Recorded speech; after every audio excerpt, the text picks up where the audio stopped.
I have so much just in my lap right now, and I'm really hoping it doesn't make the camera fall because I really like this angle. I think it's a really cute angle.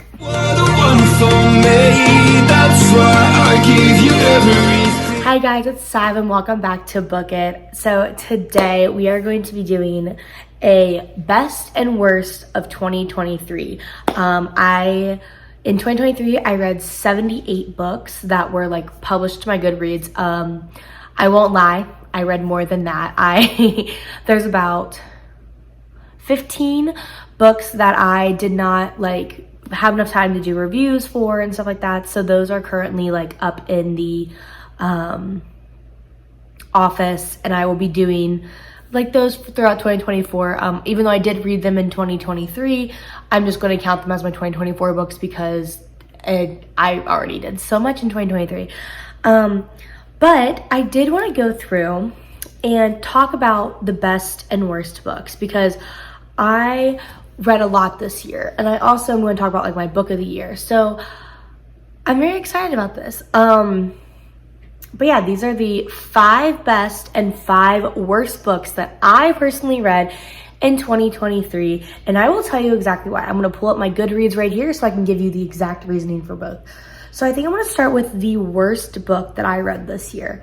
And this one is going to be slightly controversial, but I think this is the worst book that I read in 2023, which was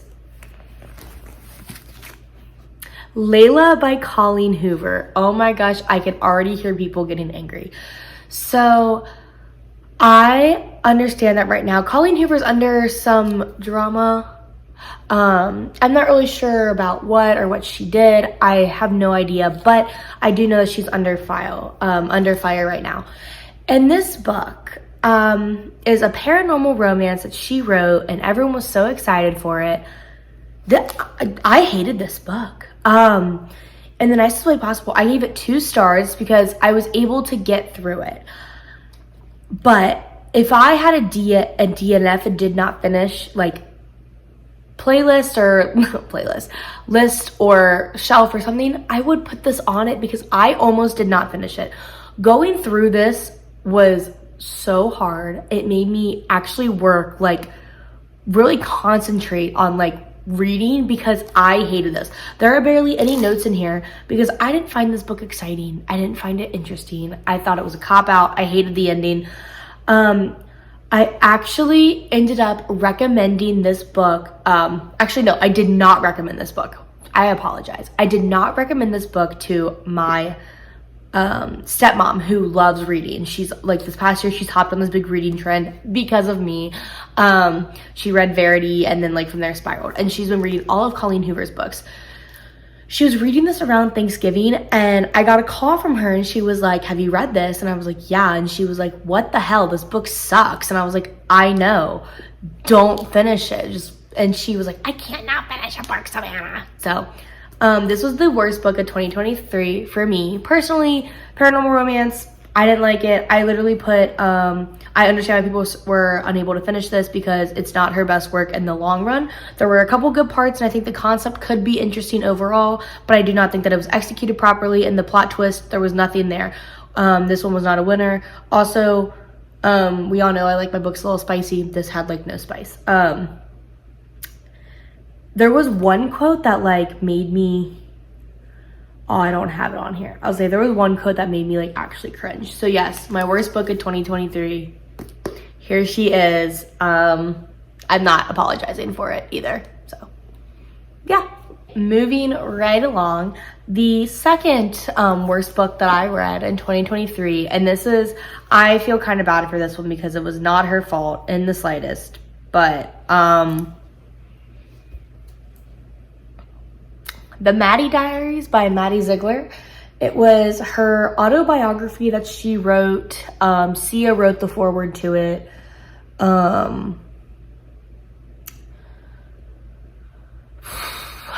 Okay. I do not read a bunch of autobiographies, but every now and then I will pick one up. I've read Matthew Perry's, Jennifer, oh my God, what's her name? The girl that played Sam from iCarly. How am I forgetting her name? Jen McCarthy. You sure? I just finished Britney Spears. I picked this up because it was 25 cents at Goodwill when I was there for something completely different. And I was like, oh, Maddie Ziegler, cute kid. I loved Dance Moms. I watched Dance Moms growing up. So I was like, I'll pick it up. There's just some points, like, I understand, like, being a childhood star, but I think you should wait till you're older to write an autobiography. She did not. She actually ended up writing this in, like, 2016. Or she wrote it about 2016, so I think this came out in, like, 2017, I want to say. So, like, she was this came out in 2017. So she was still extremely young, and she still has a really long career ahead of her, so I don't know why she published this. And I even put, like, in my Goodreads, I don't think that she actually wanted to write an autobiography. Like, did she want this, or was this, like, something they're like, you should do this? Like, this is something you should do. Because, personally, I feel like it was just stories of her and her friends, which are awesome and great, but, like, I think that if she would have waited till she was older, she could have had such a great autobiography. She could have, like, talked about things that, like, she doesn't really talk about and stuff like that. But because she's so young, I really didn't like it. I was really bored. It was a very easy read. There was, like, pictures in the middle of it of her, like, at famous people things, but I wasn't a fan. Sorry, Maddie. I'm a big fan of you. Just, I think that you should have waited a couple years. I did not like this at all. But in her defense, she's very young. So I'm not going to, like, hold that against her. Because she's very young. So that would be kind of rude of me. All right, we're going to move right along. The next book that I thought, oh my God, this is going to also cause me some hate. Please don't hate me for this. Because this book, I feel like everybody loves it, and I just hate it. Welcome back to the floor, Colleen Hoover. I'm so sorry, Colleen. Okay. Where to start? I found this book frustrating and kind of creepy. So, like, it's about Fallon Ben, and, you know, she's like wants to be like a writer, and he basically, like, one day she's having a conversation with her dad, and he's like, you need to grow up and, you know, have a husband. And Ben's like, oh, I'm her boyfriend. Out of, like, nowhere. And then they, like, literally, like, meet every single year for, like, 4 years or something along those lines. On November 9th, that's, like, their day. First off, have you ever tried to make plans with somebody longer than, like, a month in advance? Because that shit does not happen. Me and my friends will make plans like, oh my God, guys, it's January. In March, we should go do something. We're not going to do that. No. There's about a 4% chance that actually happens. And if it does make it out of the group chat, it's because we worked hard at it. So the probability of two people going an entire year at a time, no conversations, and just magically like, let's both meet up here at this spot. Unrealistic. Which I understand, it's a romance novel. It's not supposed to be like realistic, but I literally hate this. Let's just skip to the part that I think is absolutely wild. This is a spoiler, just in case anyone hasn't read it and you're like, oh, I want to go read it. Don't know why you would. My like I said, my mom loved it. Me, no. The idea of him burning her house down because of her father hooking up with his mom or something, that's a felony, a straight felony. And it wasn't like a, oh my gosh, he's a bad boy. It was like he's a normal dude that just committed a felony. I personally think if Colleen Hoover would have played into like, he was a bad boy, he did bad things, he was not a good person. Okay, sign me up. I'm on board. There's a book that's in my favorites, top 5, where that's like that. The guy is a bad guy, and we love him for that. You are Ben from next door that burned down a house because your mommy jumped in bed with the neighbor. Make it make sense. I remember making this video in my office and then literally sitting on it for 4 months. I had it done in summer and I waited until November 9th to post it because I was like, oh my God, it would be like so tee. But the entire time when people would be like, oh my God, how did you like November 9th? No, Ben was not cute. He was not hot. He was not, oh my gosh, he fell in love with her. He literally committed a felony, gave her 3rd-degree burns that messed up her face and caused her severe personal issues, and then was like, no.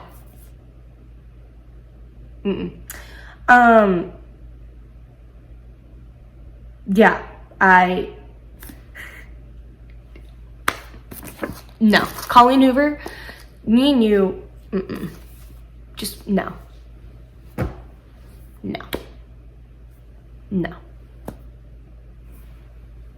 Just no. All right, now we're getting into the books that weren't like terrible, but they just weren't my favorites of 2023. I have 2 left in the worst categories. All right.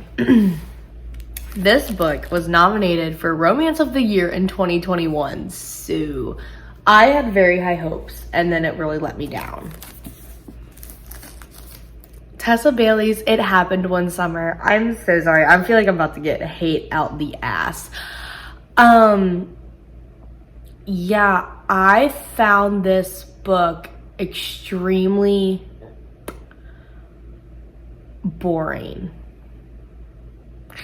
And like, you could predict what was going to happen. So like, yes, I knew it was going to happen, but also I was just, oh my God, so bored.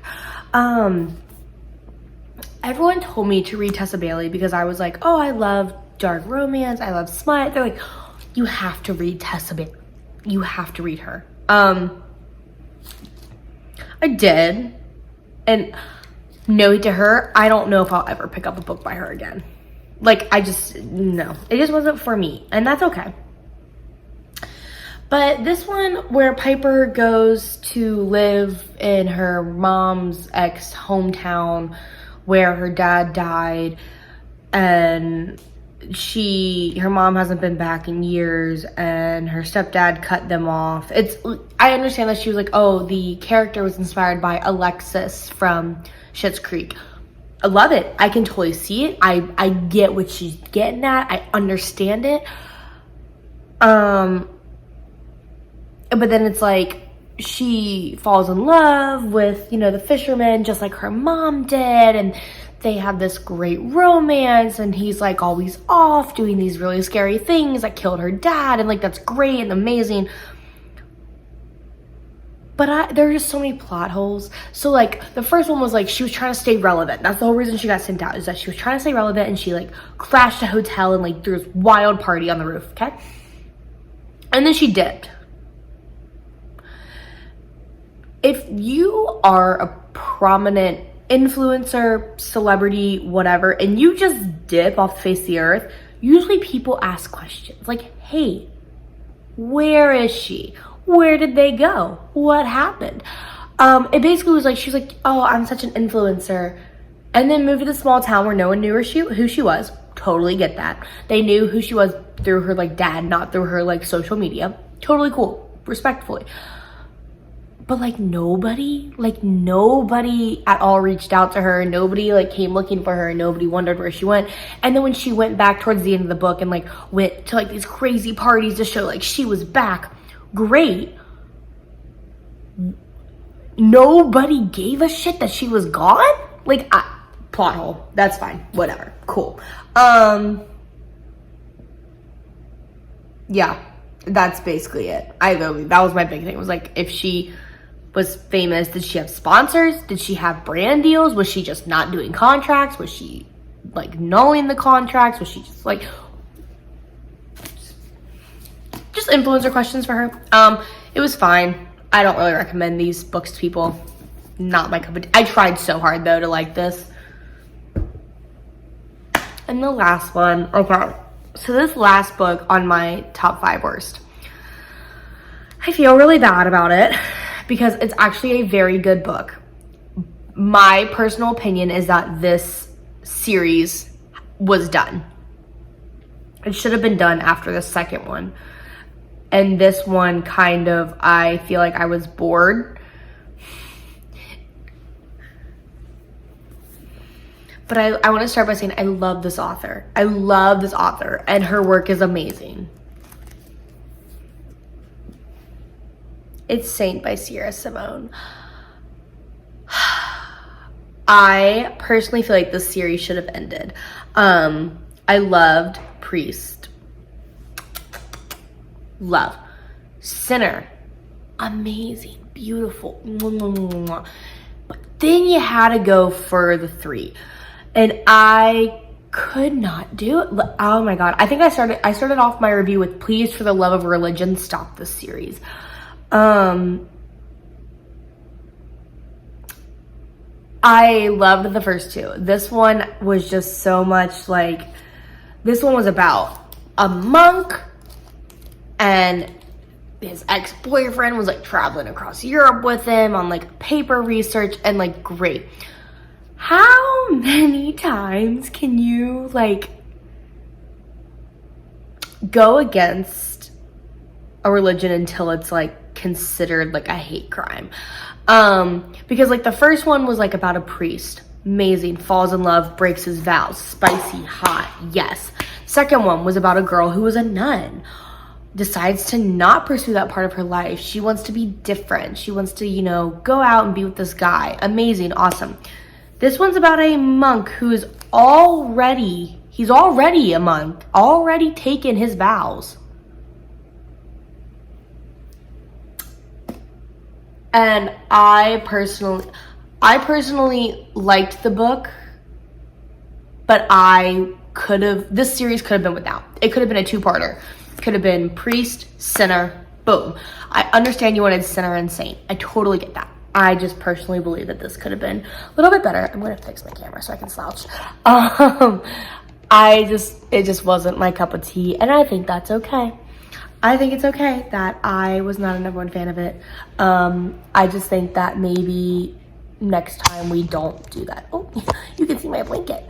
But yeah, so it's fine. It's cool. Not my favorite. I still recommend it. I recommend the series. Great series overall. But lead us not into temptation. Forgive us our sins. Pray, let us sinners, and then lead us not into temptation. And then the last part is deliver us from evil.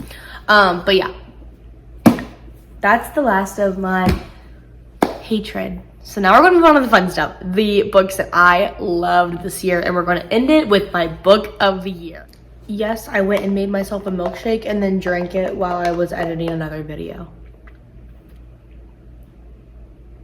I can't ever do one thing at once. So like, but yeah. Also, this is a long video, so. All right. Strap in, because now we're doing the 5 best books of the year that I read, in my opinion. So we're going to start out strong, a little basic, but we still love her. I thought she won an award. I don't think she did, but she was everywhere this year.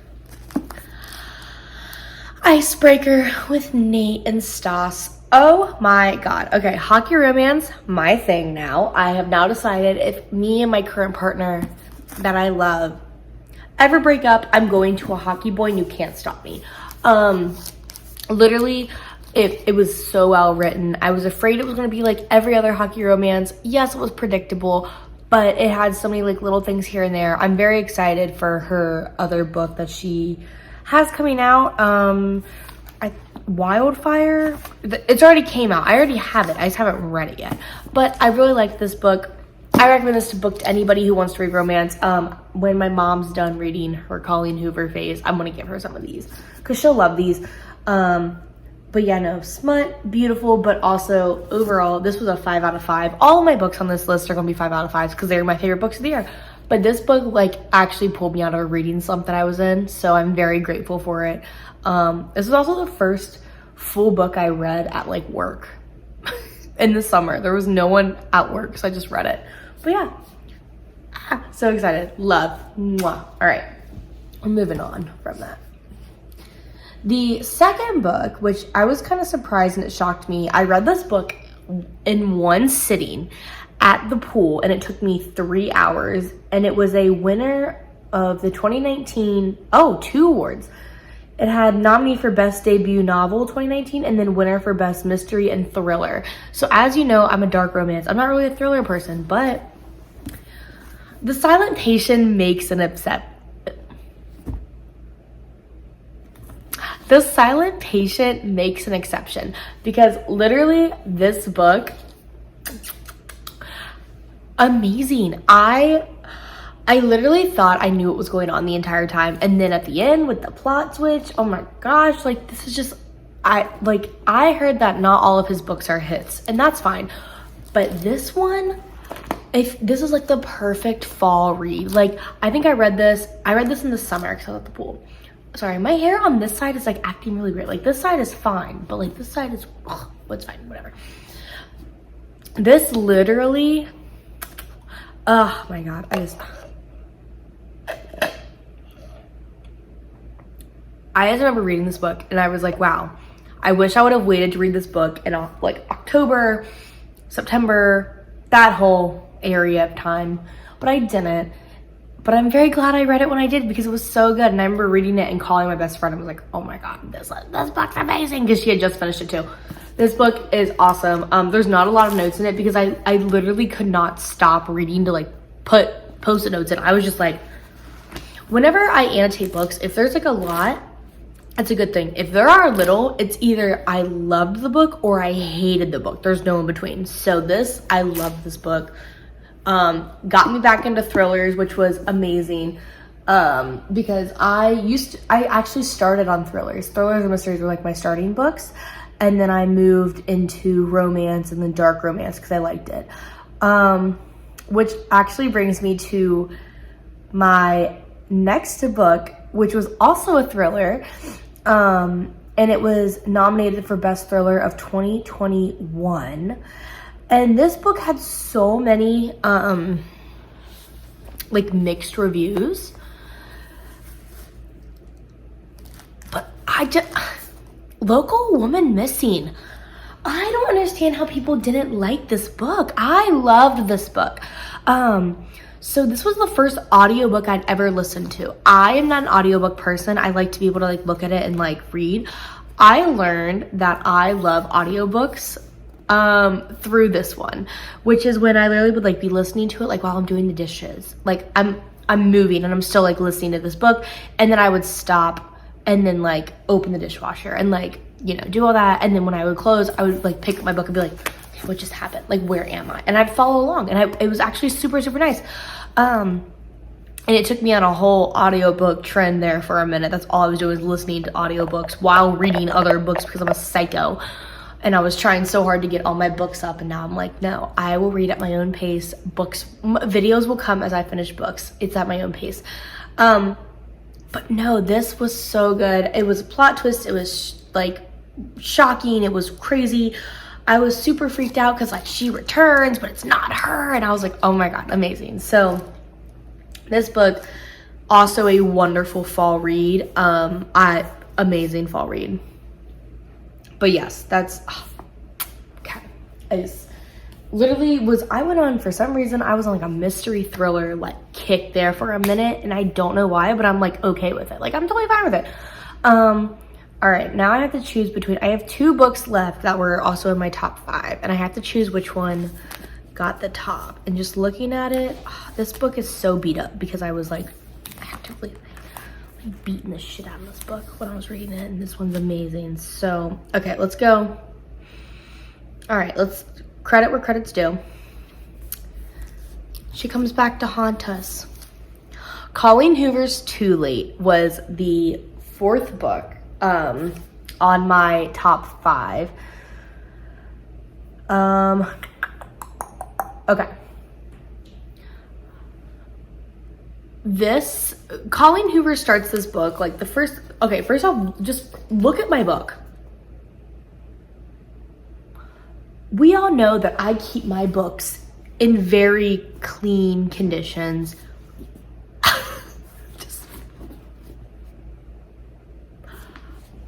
This book went through hell with me. I took it to the beach. I took it on multiple planes. It sat on layovers. It was tossed around. This book has been through hell, and she is treated lovely for it because she has been through hell.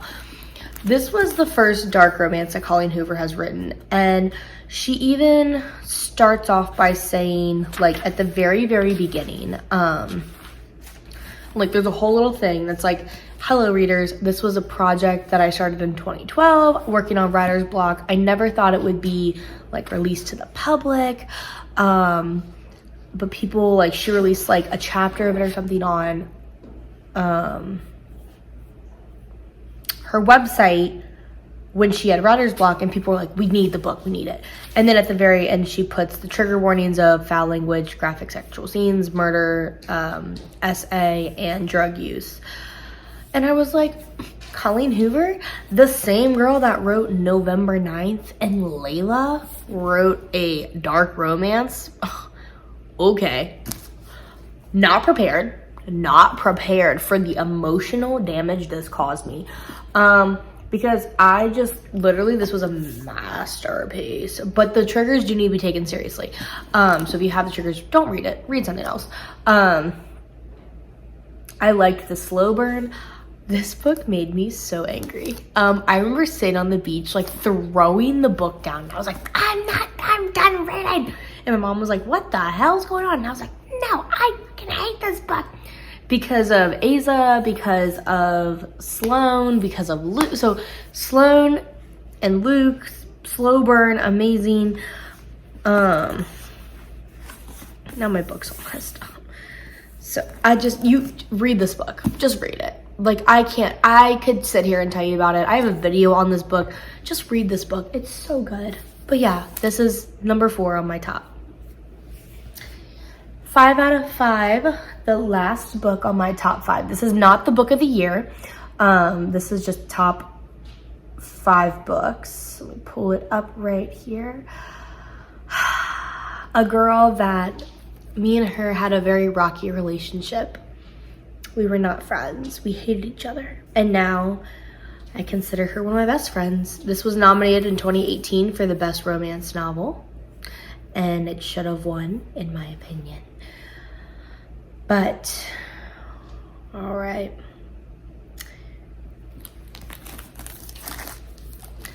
Birthday Girl by Penelope Douglas. Penelope and I have had a very rocky relationship over the last year. We've hated each other. We loved each other. We hated each other. And then we loved each other again. And this is the book that I was like, Penelope, we are going to be in this relationship for a long time. It's me and Penelope against the world. There is only one other author that I can possibly think of off the top of my head that is my favorite author. Why is my dog crying? It is between Penelope Douglas and one other author who I'm not going to release right now because I haven't done any reviews of their books yet because I've been waiting and sitting on it. But Penelope wrote this lovely story about Pike Lawson and Jordan and Pike's crappy ass son, what's his face? Don't know, don't care. And he's the boyfriend's father. And I didn't know that was like a big thing until I read it. And I was like, wow.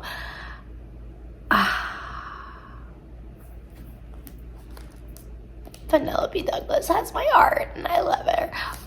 But no, I literally, Cole's the boyfriend's name. 5 out of 5. Cole sucks. Pike's amazing. Jordan's cool. Just read this. I always, like, so Penelope and I started really rough because I read Credence first and everyone's like, do not read that first. Read something else. Read this first. If you read this first, you'll love Penelope. You'll respect everything else that she writes. If you read Credence first like me, you might have issues with her because I had issues. This book is this is a big boy though. This is a heavy boy, but totally worth it. All right, you guys ready for the book of the year? I'm so excited. Give me 1 second. All right, I went to go get AirPods because my dishwasher actively sounds like it's about to like flood my house. So I'm gonna keep an eye on it. But we're about to break down my best book in 2023 that I read the entire year, and I'm so excited. Let me get this back. Okay, now we're back. This book shocked me. I picked it up at the airport. I was out of books. I needed something. I was going to Hilton Head. I needed a book for the beach. So I picked up something, and I didn't realize that it was so popular and that it was nominated for Best Young Adult Fiction in 2019. It is a 5 out of 5. I still think of this book, and I literally put in my Goodreads. So if you have me on Goodreads, you probably already saw this, but as of 10/24/23, this was my #1 book of 2023, and no other book has topped it this year.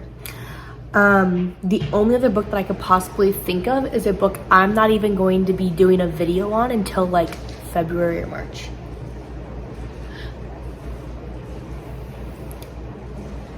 My 2023 book of the year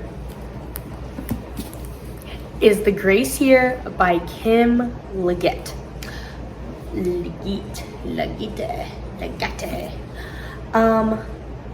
Oh my god, if you have not read this book, stop watching my video. Well, actually, pause. Like and subscribe. Stop watching my video. Go read this book and come back to me within 12 hours. This book is, oh my god, so it's a mixture of Lord of the Flies meets The Hunger Games meets The Handmaid's Tale. Hello? 3 amazing classics rolled into one. There's magic, there's drama, there's murder, there's amazingness. I literally could not stop reading this book. I remember finishing and then just sitting there like, and my best friend was like, "Are you okay?" And I was like, "Yes, I just need a minute." So I sat there and stared at the water for a moment, just like, huh. And it was so worth it. This book, if I could reread one book in my life, this would be the book, because it's so well written, it's well paced, it's world built, it's beautiful. I have never heard of this author until I read this book, and now actually I'm gonna see if she has any other books. I've literally never heard of like her, which is so bad. Okay, she does have books. She's a active Goodreads author. Usually tells you. Okay, she has 7 distinct books. 2 of them are in Spanish. Okay, not gonna read the Spanish ones. I definitely could. Technically, I could. Okay, so somebody put, I just devoured The Grace Year and I'm obsessed with it. I was wondering, do you have any idea of writing a sequel, anything else? And she said, I really appreciate it. I'm equally obsessed. I'm still trying to figure out what I want to write next. If I want to write another book in that series, it is on the table, but as of right now, I don't have a set thing. That this might be a sequel?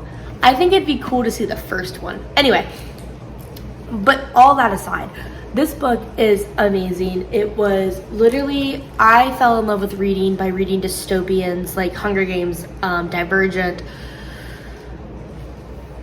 Guess those are the only 2. Maze Runner, stuff like that. Like those are the books that I like grew up with as a child that like got me into reading.